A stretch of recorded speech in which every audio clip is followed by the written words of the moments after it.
All right, welcome everyone to this week's Becky Schmooze. I'm Rachel and I am tonight's tech host. After Rabbi Bernstein's talk, we'll have time for you to ask your questions or make comments. So at any point when you think of a question or comment, please type into the chat question, comment, whatever.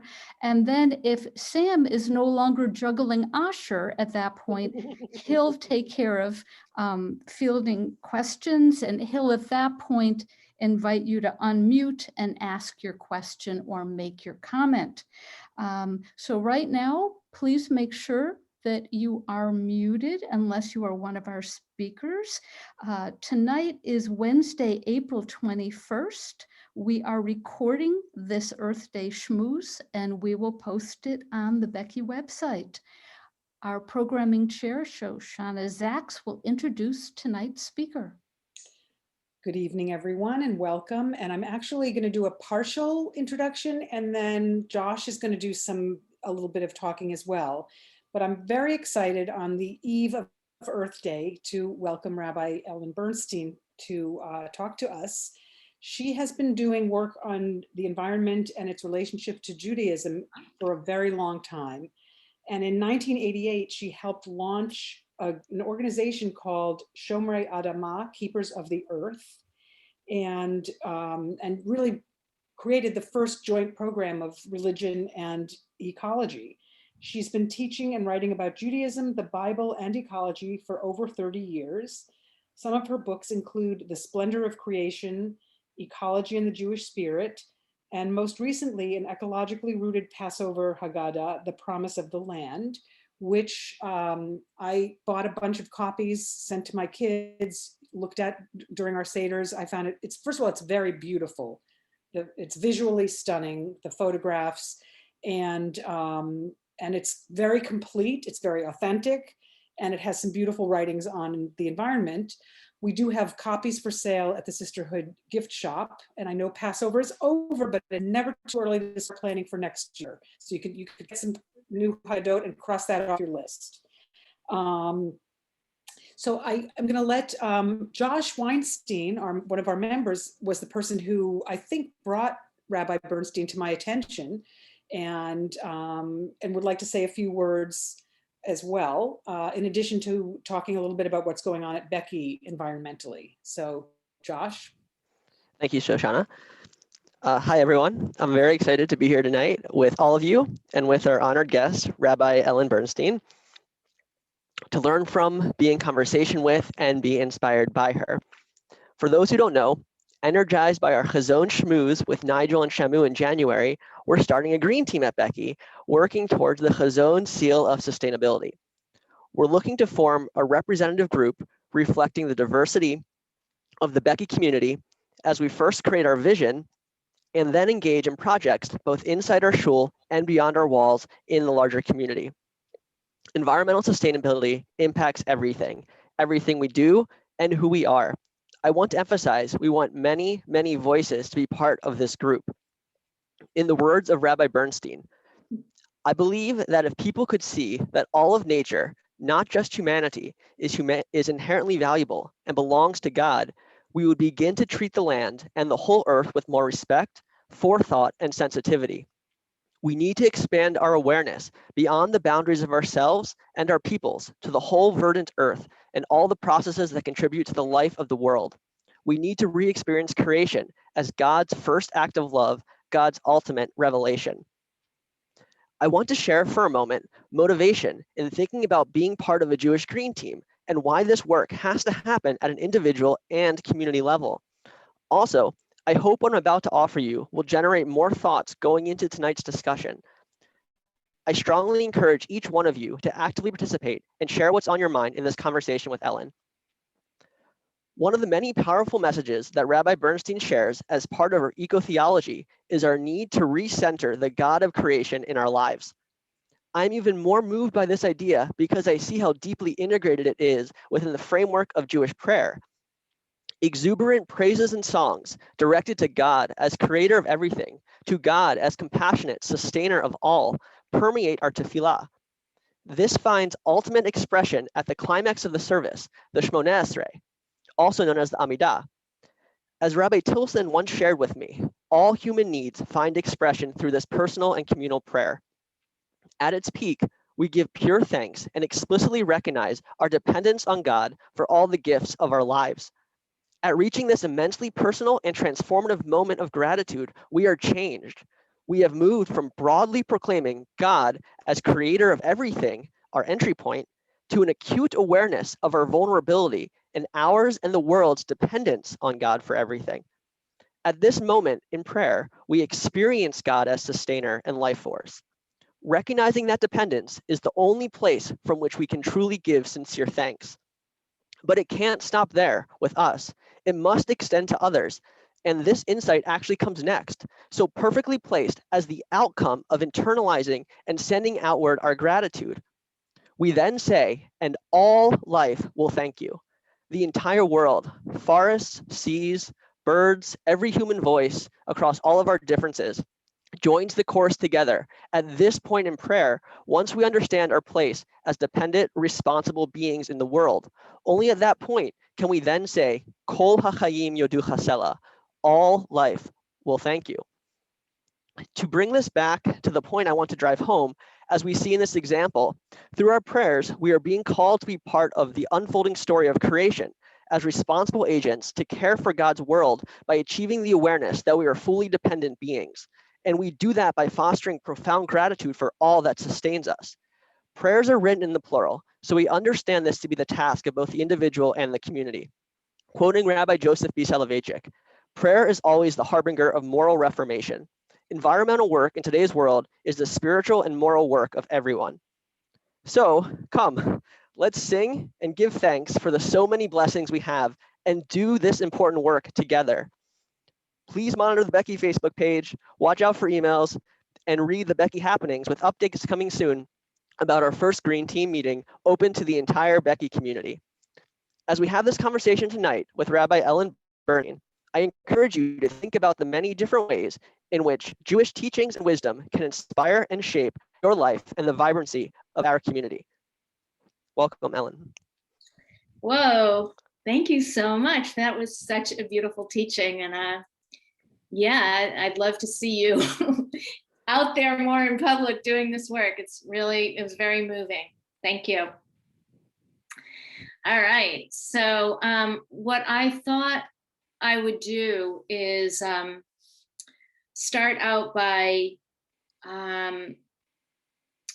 giving you some background as to how I came to the work that I have been doing for the last 30 plus years. And how that leads into my new Haggadah, the Promise of the Land. And I can't remember, I think it was Sam that I was talking to who was interested in other aspects of Judaism and ecology in addition to the Haggadah. But what I want to say is that for me, the Haggadah is actually the culmination of my thinking on Judaism and ecology. And I'm just going to trace that with you. So it'll take some time to get there, but that's what I want to do. And also, I'm really happy to answer questions. And since the group is small, it's also okay with me if people blurt stuff out. I don't know if other people mind that, but I enjoy it. So, all right. So, I just, from the very beginning of my life, I was always a very nature-oriented outdoor kid. I grew up in a Jewish family without much Jewish connection, sort of Rosh Hashanah Jews, that kind of thing. But I was always very spiritually oriented and kind of a seeker. I went to the first environment program in the country, one of the first at UC Berkeley. And so I was starting to study, I was totally immersed in environmental stuff at that point. And I started wondering, and there's a lot more actually to say about that story, which we can talk about in the discussion period if you're interested. Like what I learned in environmental studies classes about religion, which is all very negative. But anyway, I started wondering if there was a Jewish environmental organization. This was like in the early 70s. Or mid 70s, late 70s. So I started looking for years while I was in Berkeley. I looked for a Jewish environmental organization, never found anything. Then I started studying the Parsha of the week with a friend. And I couldn't believe how much ecological stuff there was in Torah. I could barely get past Genesis 1.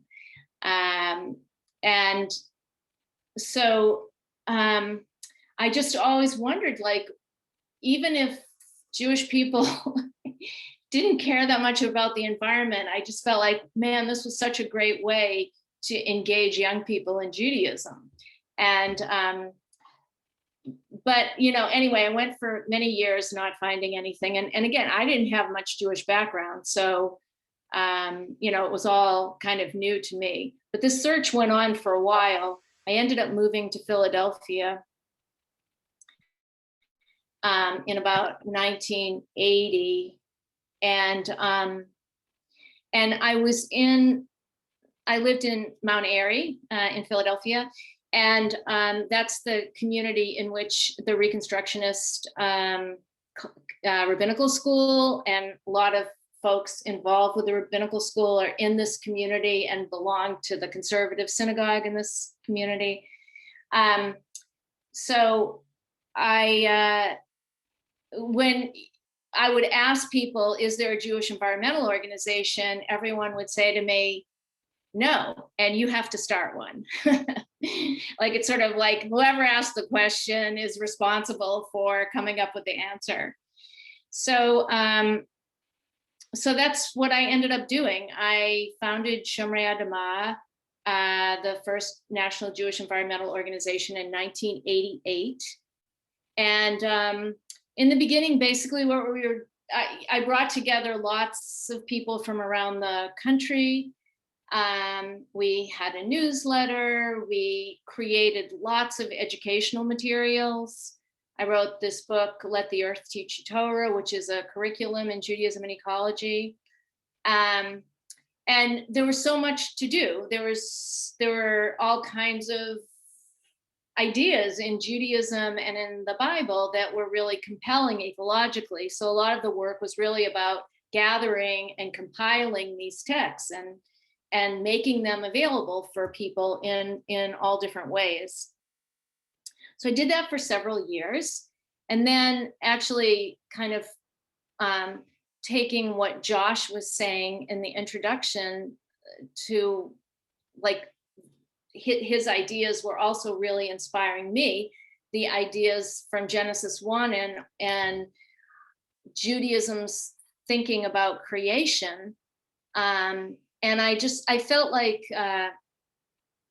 since I was so inspired by Genesis 1, I ended up writing a book just on Genesis 1, going verse by verse through Genesis 1 and looking at it from an ecological perspective.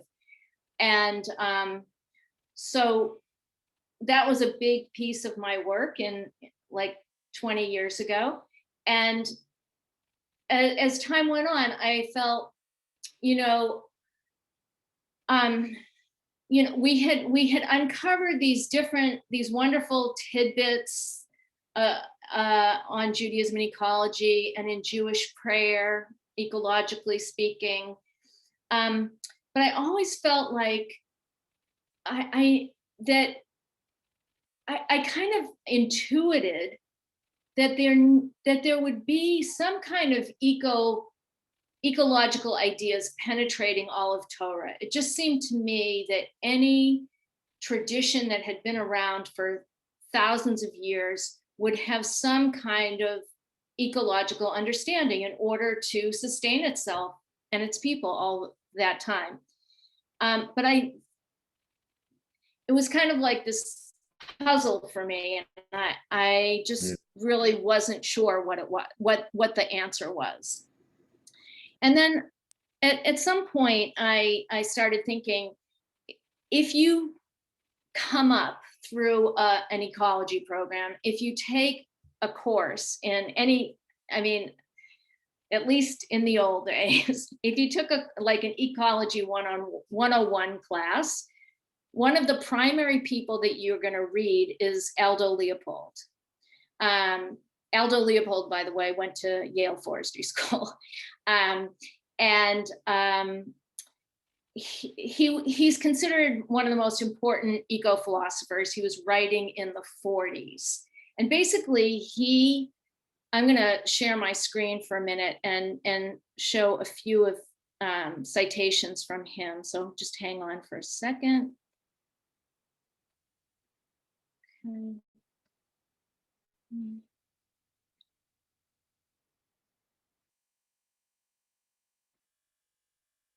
Okay, we good?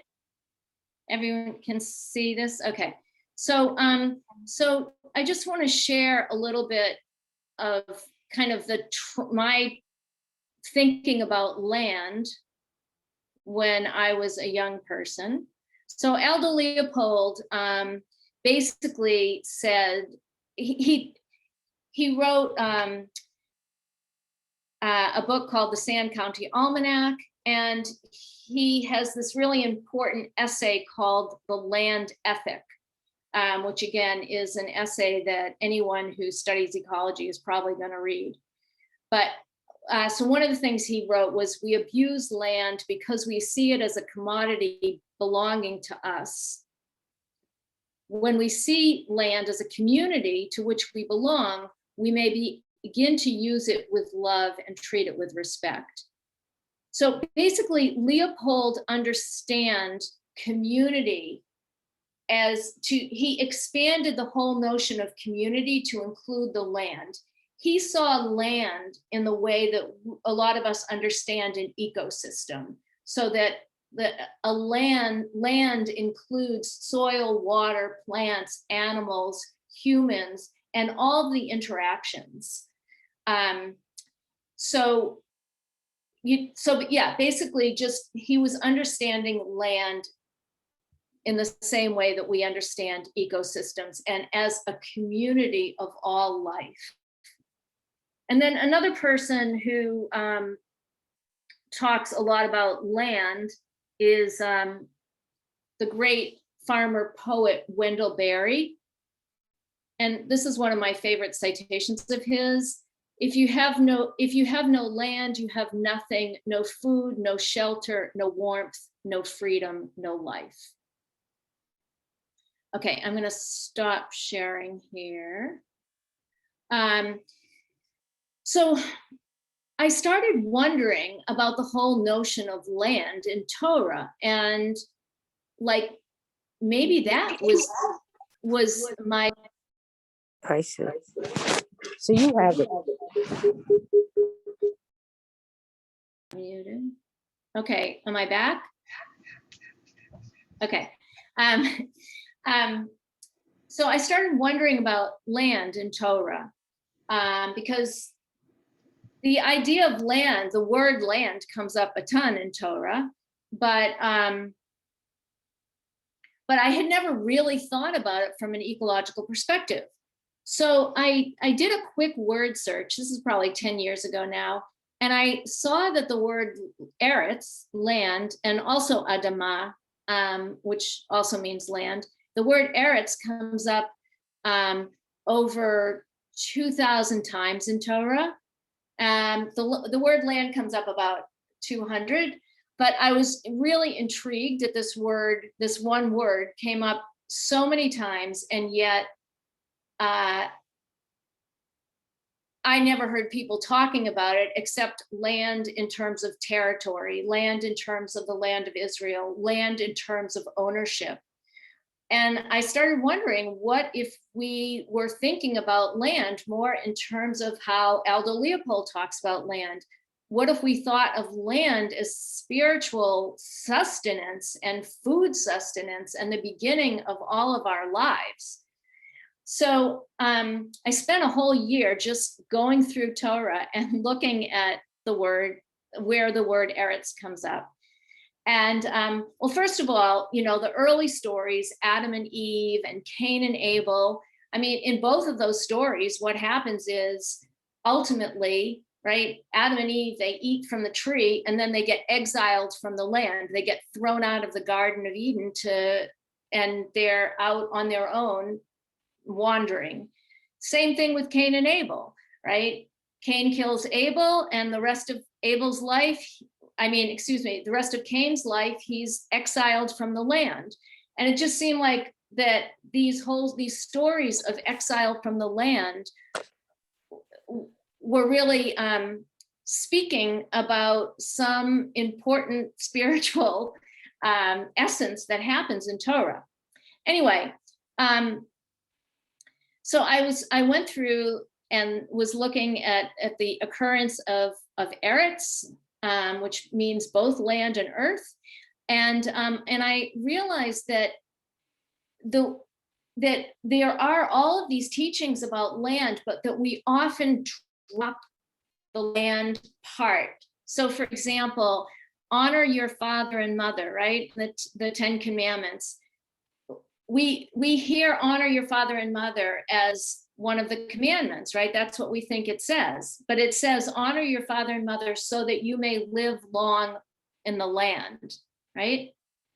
Justice, justice, you shall pursue. There's another phrase there that gets dropped, so that you may live long in the land. And there's over and over, I kept seeing this, that we would disregard the whole idea of land that's in Torah. So, okay, so then fast forward several years, and Berman House, which is this Jewish press, came to me and asked me to write a Haggadah from an ecological perspective. And my first reaction was, I'm not sure I can do that. I mean, if I were going to write a Haggadah from an ecological perspective, I would need those ideas, those ecological ideas, to be alive in the Haggadah. And I just wasn't convinced. I mean, there were certain things that felt very ecological about the Haggadah, but I needed to feel like that it was that there was some really deep connection to ecology, or to somehow to ecology. So I had just had this experience of seeing how the word land is often dropped. It's forgotten, let's put it that way. It's not taken seriously. So I started wondering about if the same thing might have happened to the Haggadah as the experience I was having in reading Torah, that actually maybe there was something about land in the Haggadah, but that it just got forgotten somehow. So I went back and I looked at the Talmud about how we were supposed to, what were we supposed to do in our celebration of Passover? What did the ancient rabbis tell us that we're supposed to do to celebrate Passover?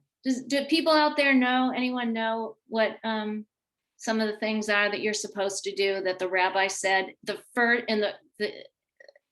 very earliest rabbis wrote about? Anybody have any ideas?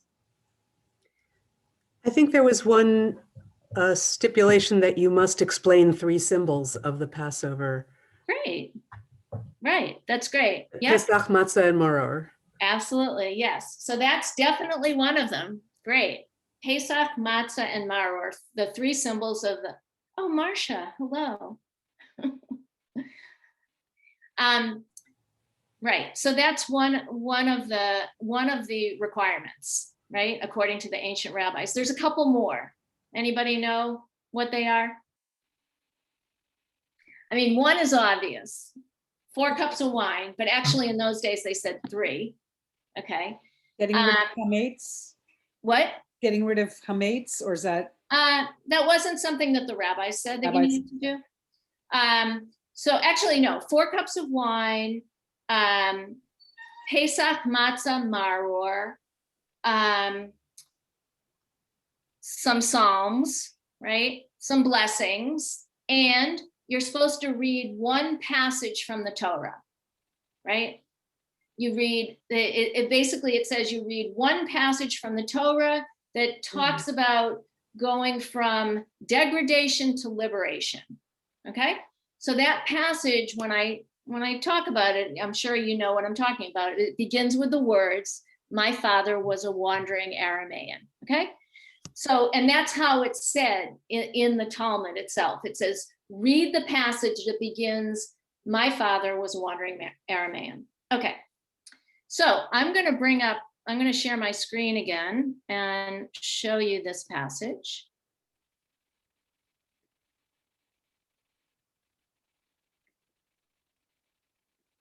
Oops.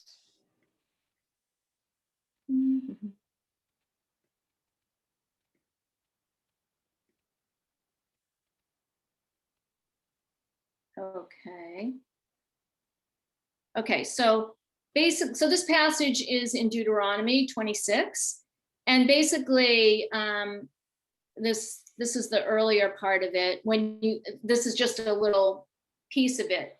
When you enter the land that God has given you, take some of the first fruits and bring it from the land that God has given you, put it in a basket, and basically you're bringing these first fruits back to God. And some of you who are really familiar with Shavuot, this is the passage that you also read on Shavuot.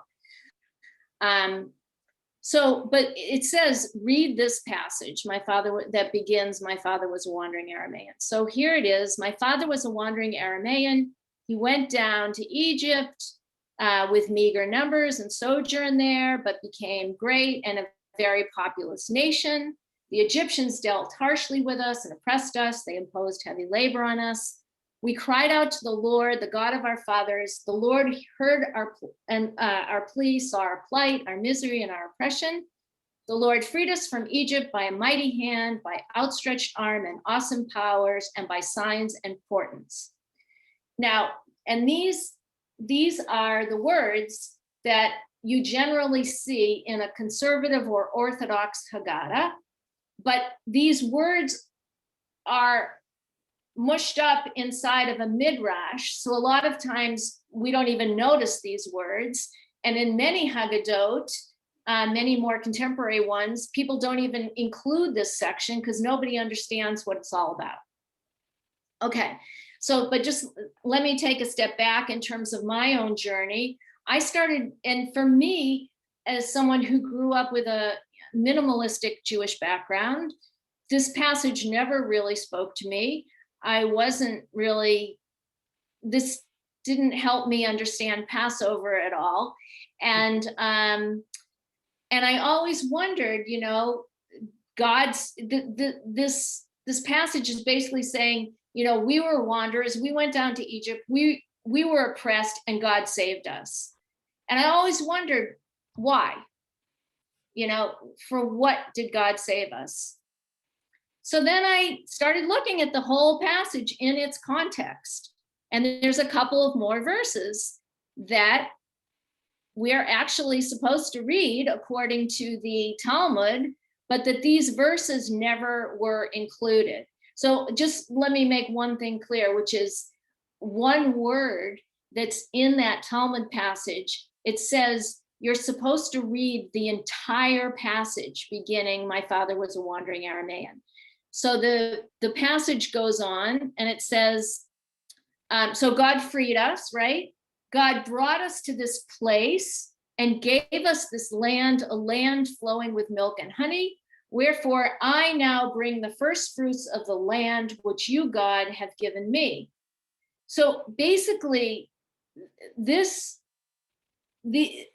last two verses for me felt like the punchline of why we were freed to begin with. We were freed to be given a place and a land, and it's our responsibility to bring the first fruits of the land back to God. And I want to show you how I handled this in my Haggadah. But basically, the way I understand this is part of what it means for us to be free is to be in a land in which we have agency, and it's our responsibility to live in reciprocal relationship with the land and God. And it's our responsibility to bring the first fruits of the land back. In this case, like reading literally, it was bringing back to the temple. But the way that I understand it, I understand the first fruits either literally as growing these first fruits, or more metaphorically, like what are the first fruits? What is most precious in our lives about ourselves? What do we have to give, to bring back, to ensure this cycle of giving and receiving and continual giving of the land? So I'm gonna close this, and then I'm gonna stop this and just, does anyone have any questions? And what I'm gonna do next is show you in the Haggadah how I handled this. But I also wanna say to Josh that one of the things that I realized for myself is that that I think about land as creation, really. That land, that all those creation texts that I was studying in the early days, that you know, we talk about Eretz and the earth giving rise to seeds and a whole community of life in Genesis 1. And it's that same earth that is continuing to appear over and over again throughout the Torah. Anyway, I just wanted to give a shout out to Josh. And what I'm going to do is share my screen, but I see someone has their hand up. Yes. Oh, so I have a question just about that text that you were showing.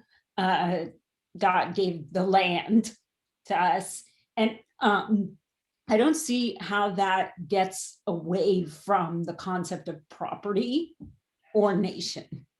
That particular line still seems to get us into the problematic conception of nationalism and property. Okay, so what I'm going to do is share how I actually handled that in the Haggadah. But what I want to say, but first of all, thank you for that question. It's a great question. And I just want to also say that I read Torah universally. And for me, because my training is ecological, that's how I approach land.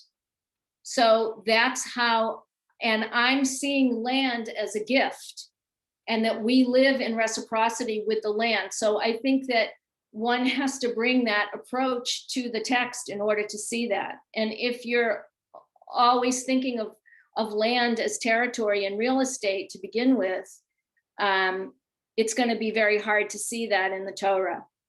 But are there other questions? Otherwise, this is a great segue into my sharing.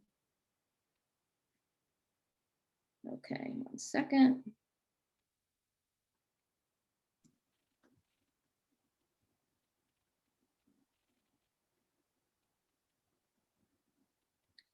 Okay, can everybody see this? I know it's kind of small, but I'll read out loud.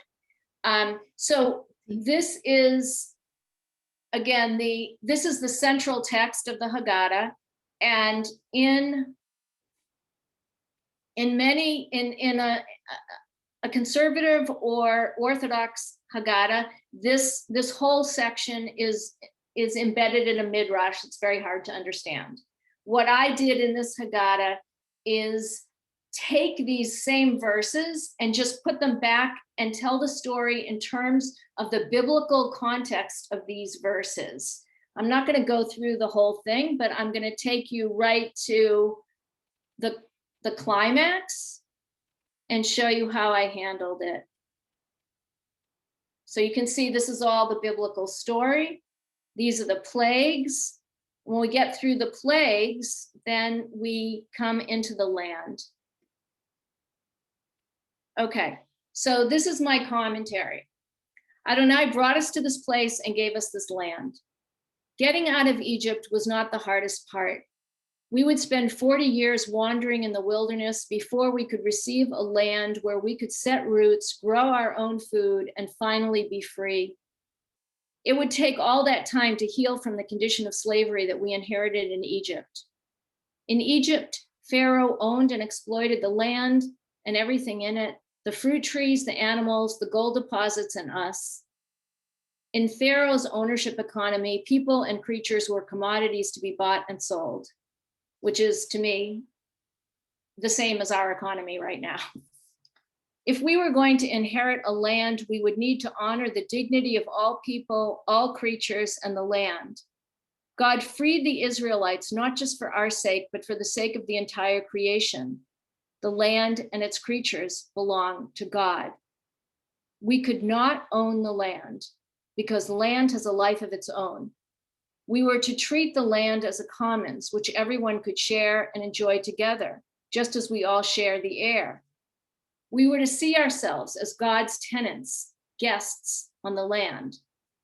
The hardest lesson for us to learn was that the land could not be guaranteed. If we neglected the land's need for rest every 7th year, if we forgot the Sabbath, if we avoided giving to the poor or hoarded the land or its produce, our behaviors would reverberate in the land, and one day the land may be unable to endure our indifference any longer. The land may have no recourse but to spew us out. And those of you who are familiar with reading Torah, this is all language from the Torah itself. If we wanted to dwell freely in the land for generations, we would have to know what farmers have always known, that caring for land is a matter of life and death. It requires dedication, perseverance, and love. I just want to read this comment by Judy Dornstrike, who's been a farmer for like 40 years. The promised land is the land where you belong. Like a b'sheret marriage, a marriage that is meant to be, it is a reciprocal relationship. I'm going to just go a little further. So then now I bring the first fruits of the soil, which you, God, have given me.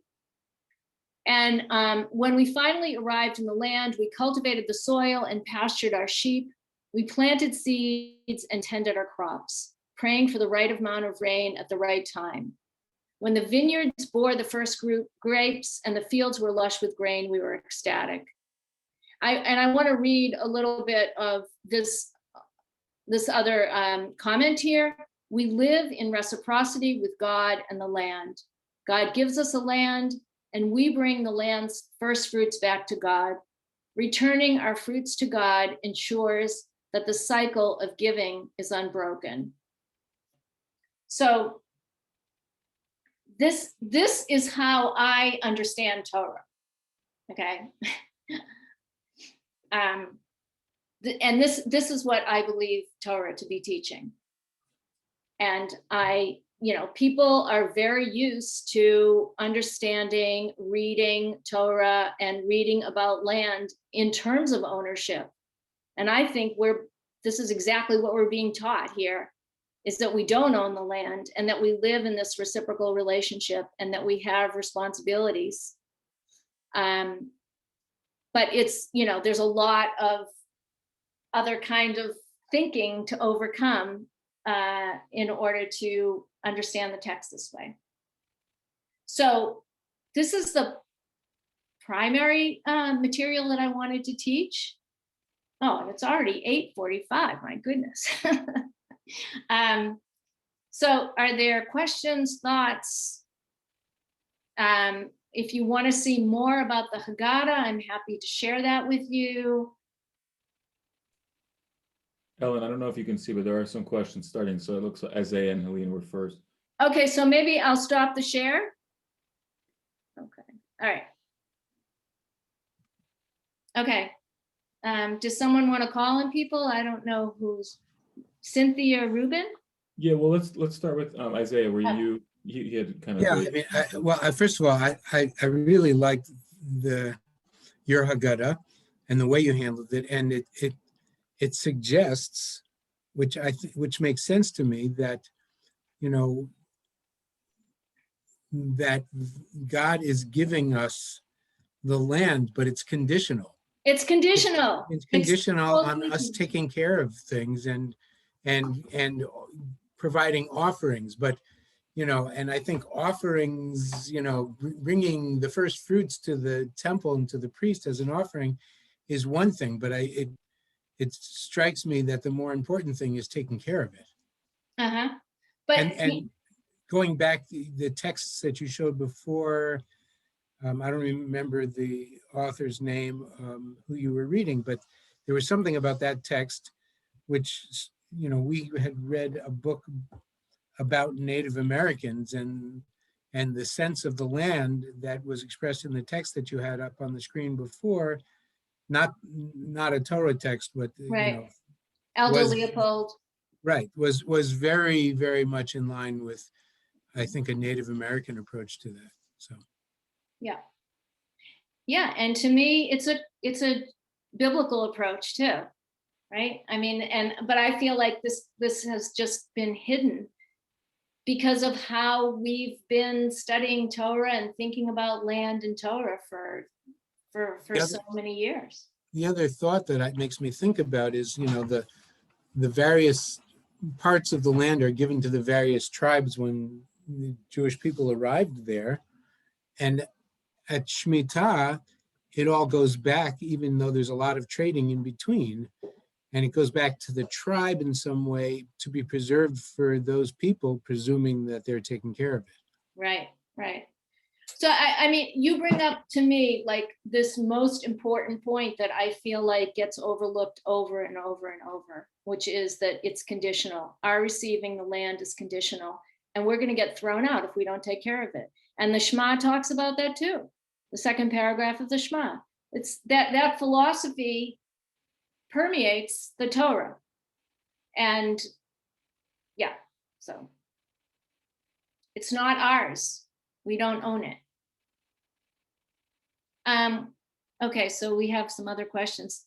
Sam, were you going to call on people? Or yeah, let's go with Becky and CJ next, and then we'll do Cynthia. And then there's Arthur. Yep.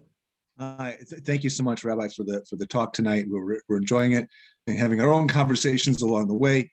I just pondering whether or not in your study of Aretz and Adamah, you've looked at verbs used in the sentences which speak to those terms. You just talked about having the land. So far, what you shared is going into the land. You would be go into the land or go out of the land. So I see a lot of going in and a lot of coming out. Are there verbs that talk about you own the land or you have the land? And this could get into subtle nuances of what verbs are used in relationship to land when you see them or being kicked out. Have you looked at it that perspective? No, but that's a great project. Maybe you're going to need to do that. But yeah. No, I haven't. But yeah.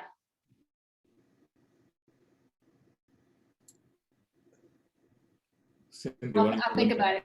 We'll see what project you might have to assign. Okay. This could be, I mean, these are good questions because it's also something that the Green Team, your synagogue Green Team might want to grapple with some of these things. And it may be something like when you go to shul and you're reading the Parsha, like maybe there are certain questions that you want to start asking, that you want to contribute to this conversation, because there's not a lot of people thinking about this and we need you. And you guys have some really good ideas. So go on. Okay, so my turn. Yeah, exciting to hear we have a Green Team. That's coming. That's really wonderful. And thank you for this. So My comment really, because it sounds like there's been a lot of really good thinking about land, and I'm interested in the ocean and kind of the mirror of what happens with land. And even when you were talking about ownership, although I know there's all these treaties about territorial waters for fishing, most of us think of the ocean as not being owned. And so that's a kind of interesting balance for me. And I also think about, I spent quite a bit of time in Senegal, where the wealthiest people, who are the people who actually first spoke Wolof, which is now kind of the language that's spoken all over the country, were the ones by the sea. And especially now as the desert is expanding, land is not worth anything. I mean, the Sahara is expanding for reasons that, you know, bigger climate change. So this is kind of an observation about thinking about the ocean too. And is there room for that in this? And is it anywhere in Torah? Yeah, well, I don't think I mean, you don't come across the oceans very much in Torah. Okay. But that doesn't mean that, I mean, there's still tons of work to be done. And you know, my feeling about, just in terms of any wisdom I would have to give to the green team, to your green team, is to go with people's inspiration. What is it that you guys are excited about? Because all of these values are applicable to any aspect of nature, you know, about, like what you just said was, you know, we think of the oceans as not being owned, right? But we think of land as being owned. But so anyway, those values of ownerlessness are really important, but then it means we're all responsible, right? It's communally owned. It's for the betterment of everyone. And what does that mean? So let's say Cynthia, right? Is your name? Yeah. Let's say, you know, there are a couple people in your synagogue that were very interested in what you're talking about. To me, that's where the energy comes from, to harness that energy and engage other people in particular kinds of projects. And I just believe that there's so many different kinds of things that we can be doing. So for me, it's all about, what are your first fruits? What are your gifts that you want to give, to bring, to help restore the earth, the waters, whatever, you know, and to really think about it in that way, and how to mobilize people together in your shul around your existing passions, you know. Thanks. But, you know, I just also want to say there is a Jewish oceans organization. What's it called? Something like Scooby Jews. Scooby. Like, they're scuba divers. Scooby Jews. I know my niece went to college in Florida at Eckerd College, and they have a chapter of Scooby Jews there. It's in Florida, yeah. Could somebody type it? I'm not envisioning how I would Google that. So if somebody wants, I'll try. I'll see if I can find it. Okay, it's just kind of interesting. And parenthetically, I am very involved with projects around the ocean. It's not something I have to invent. Okay. So, okay. Arthur, would you like to go? Yeah, I just wanted to. I have to say that this is a wonderful insight that I never thought of, the concept of land and everything. And, in the creation story, I'm just holding it in my hand, and the Lord God took the man and put him into the Garden of Eden to dress it and to keep it. Man was given responsibility to keep the land. We're doing a very poor job of it. And of course, the reference that was just made to the Shema, where if you don't do the right thing, you get thrown out of the land. And, but it just struck me that it's a wonderful insight, which I never thought of, and I'm very pleased. I'm so glad I heard it. Great. Thank you for that. Jim, it looked like you had raised your hand, but it may have been on Jennifer's behalf. Okay, it was. Hi. Well, yeah, I mean, one of the things that I find just so devastating in terms of human hubris and arrogance is the massive destruction of animal habitats and extinction of species, and that we literally have been wiping out thousands and thousands of species and their conditions of life. And, I was wondering if that's, part of this green team project and the Shemitah, if, one thing to do would be to take that 7-year period and just show over this 7-year period, here's how many habitats have been eliminated or eviscerated, and here's how many species have been, driven either to extinction or to a point where they don't have their habitat really to survive in anymore, and to use that as a way of reflecting on the impact of human activity over this last 7 years and reorienting ourselves for a next period. I would imagine if Nigel would have talked about this in his session, but the whole Shemitah project that Hazon is fostering. So there would be ways for, if you have a particular interest in that, in what you're talking about, there's all kinds of stuff going on that Hazon is fostering, including giving grants for different kinds of projects around Shemitah. So, if you want to move in that direction, I encourage you to look into their Shemitah project. There's so much going on for Shemitah. I mean, all these wheels are turning, and a lot of people there's a big Shemitah project in Washington State. There's one in Colorado. So, different individual groups are doing their own work around trying to generate energy in different communities. Max, would you like to go ahead? I'll make a comment after you. Oh, great. Yeah, thank you so much, Rabbi. This has been really fascinating. So I was wondering, kind of related to the point before where you mentioned the second paragraph of the Shema, and I was thinking about it as well. I struggle a lot with the second paragraph of the Shema, especially because I struggle with a lot of the kind of Deuteronomic framing. And so what I want to ask you is how do you think of the sort of the sort of emphasis on respecting God in a certain way, as opposed to viewing the land as its own kind of end, or do you not consider those really separate? So I'd love to just hear a little bit more about your thoughts on the second paragraph of the Shema.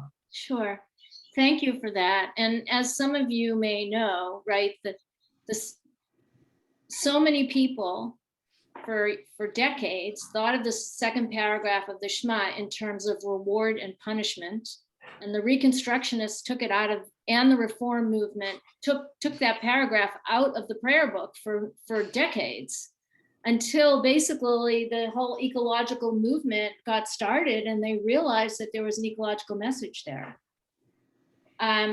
So, I mean, I think that that's really a very important teaching about how so much of what we see in text is what we bring to the text ourselves. What I want to say, and I want to say that because I was trained, like just from the time as just a very young person, I just always thought ecologically, and then I went to college and studied ecology and thought in terms of cycles and interdependencies. So in terms of what you just were saying, not Joss, what's your name, Max? No. Max, yeah. Max, yes. Okay.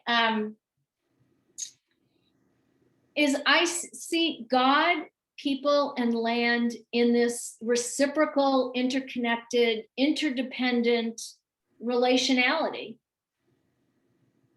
So what we do affects the land and affects God, and vice versa. God punishes us through the land. There's always this interdependence going on. And I understand God really, for me, the whole God topic is so fraught, right? Because we all have very different ideas, and we think we know what other people mean when they use the word God, right? And for me, like, I so much think of God in terms of Ruach Elohim, and space and air and the wind. And it's just so that for me, that whole sense of God is that movement and that flow with us and with the land, and that as this gentleman said earlier, right, there's always consequences, right? There's always consequences for whatever we do, because we're connected. We're intimately like, the greatest intimacy is between us and the land. Like, we're in this three-way intimate relationship that we don't honor. I just want to say one other thing. If you look, I'm not going to be able to tell you the exact verse, but at the end of the Cain and Abel story, okay, if you look at the end of the Cain and Abel story and you look at the language, it says something like, Cain gets thrown out of the, right? He's going to be a wanderer forever. But the line is something like that he's thrown out of the land, and it's something like Panei Adama, and it's also like the face of the land. He's not going to see, he's thrown out of the face of the land and also out of the face of God. There's this parallelism there between the face of the land and the face of God. And if you look closely at the Hebrew at the end of that story, just that parallelism, I think, is really profound. This between the face of the land and the face of God. So check it out. I was going to just, it might not be a question, it might be a comment, but I was just, there's sort of a thought swirling around, somewhat coming out of Jennifer's comment around the sort of observation on, habitats destroyed, habitats created, and as well, you talking about sort of consequences and rewards. And it strikes me as interesting, the notion of the kind of conditionality of the earth, where there is this specific, you mentioned, specific rewards for taking care of this land, either, that you may live on it for a long time, you may have many years, but also this notion that if not, that it will throw you out, or it will throw humanity, spit humanity out. And I guess I'm sort of playing with the balance between the degree to which it is a reward or a punishment sort of withheld, and thinking about, sort of, as we translate that very loosely, if this makes sense, to motivating, activism. It is a perhaps a challenge, one that I even read in your interview that from last month, around the need to sustain our commitment, to sustain our energy, because in some ways, I imagine, of the slow pace of results, or of the fact that what we're actually hoping to have is just sustaining any positive aspect of the status quo, or the incremental gains.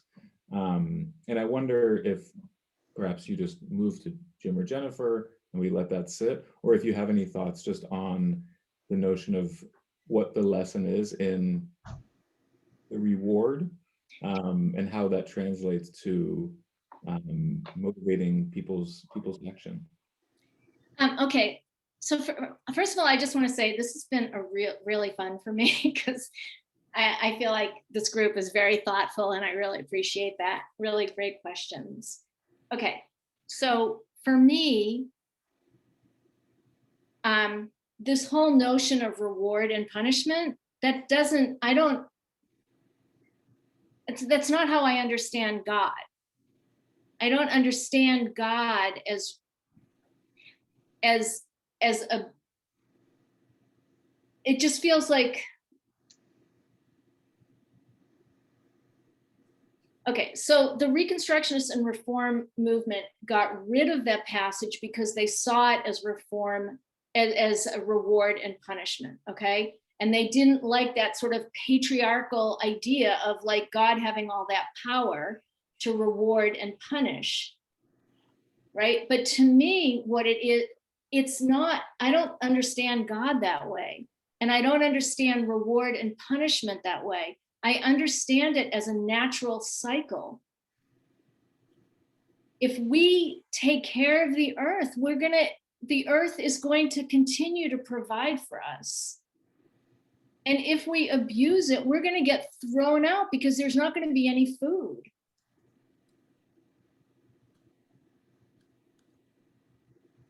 And so I understand God in the interconnections that bind us, that hold us together.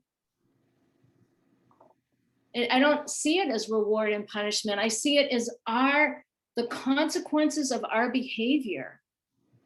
And God's all mixed up in that. And the land is all mixed up in that. Because whatever we do has consequences on God and on the earth. I appreciate wrestling with that. Jim or Jennifer, I'm not sure which. Yeah, no, me this time. Hi, Rabbi. Thank you very much.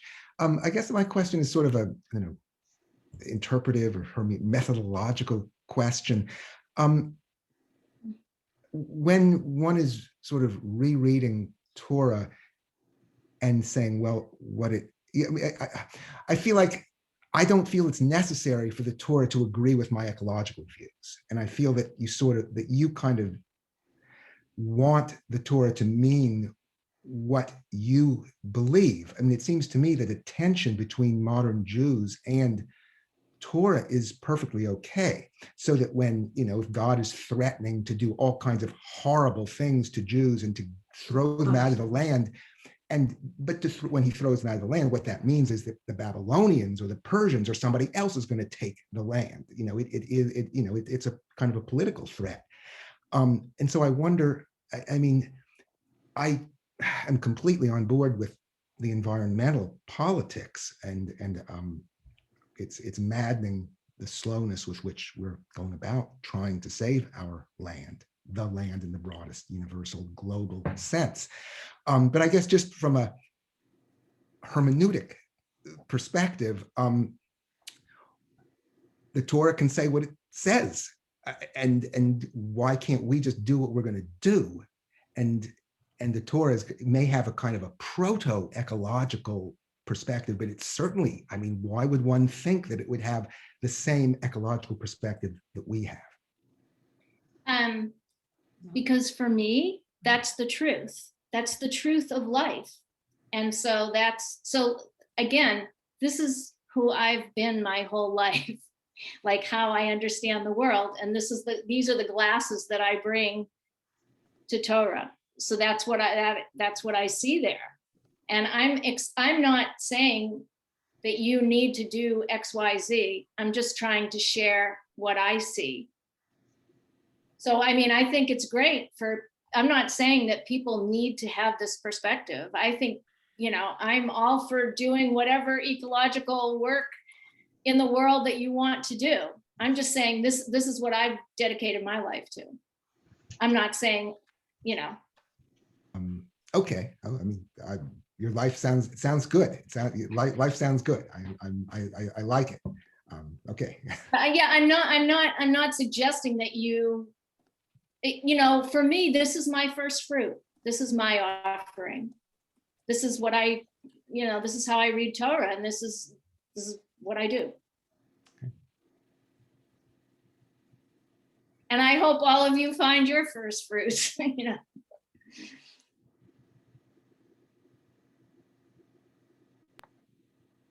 Sam, was there someone else?